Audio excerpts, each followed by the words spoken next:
আসসালামু আলাইকুম, সবাই কেমন আছেন? চলে আসছি বাগানে। হয়তো বলেছিলাম যে আমি ঈদের পরে কি বলে যে কিসা পাতা ন্যাংরা দিব। আজকে অলরেডি আমি এখন ইনস্ট্যান্ট বাগানে আসলাম। আজকে আসার পরে আমি গাছের নিচে যে ন্যাংরা পাকা পেয়েছি, মারাত্মক লেভেলের স্যান্ড। ন্যাংরা নিয়ে কথা বলার আসলে কিছু নাই, আপনাদের আমি দেখানোর চেষ্টা করি। আমি হয়তো ওই কুরিয়ার খোলা আছে, 2-1 দিনের মধ্যে দেবো, কারণ গাছে ন্যাংরা আম পেকে গেলে রাখা খুব মুশকিল, আমি রাখতে পারবো না। আমি মেবি আর একটা পেয়েছি, বাহ এই যে আর একটা, দুটো আমি অলরেডি ন্যাংরা পেয়েছি। দুটা গাছ পাকা, কারণ আমি বৃষ্টি হচ্ছিল, বৃষ্টি শুরু হয়ে গেছে, দেখে বুঝতে পারবেন। দেখ কাকা, এই যে দুটো পেকে গেছে, এই যে হাত, এই দুটা গাছ পাকা। হ্যাঁ, এই যে আপনাকে আম দেখাই, পাকা দিতে পারবো না আমি।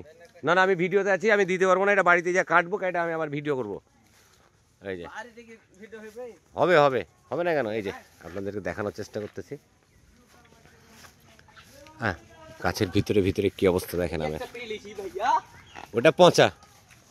হ্যাঁ, এই যে দেখেন কি অবস্থা। এটা আমি কালকে থেকেই দিতে পারবো আশা করতেছি সবাইকে, কারণ এটা রাখা যাবে না। এত সাইজ এবং কালার দেখছেন, অতিরিক্ত বৃষ্টির কারণে একটা উপরের সাইডটা দেখেন, এই যে উপর অতিরিক্ত বৃষ্টির কারণে এরকমটা হচ্ছে আর কি।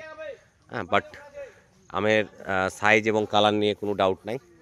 দেখছেন কি অবস্থা, এই যে আপনাদের দেখানোর চেষ্টা করতেছি।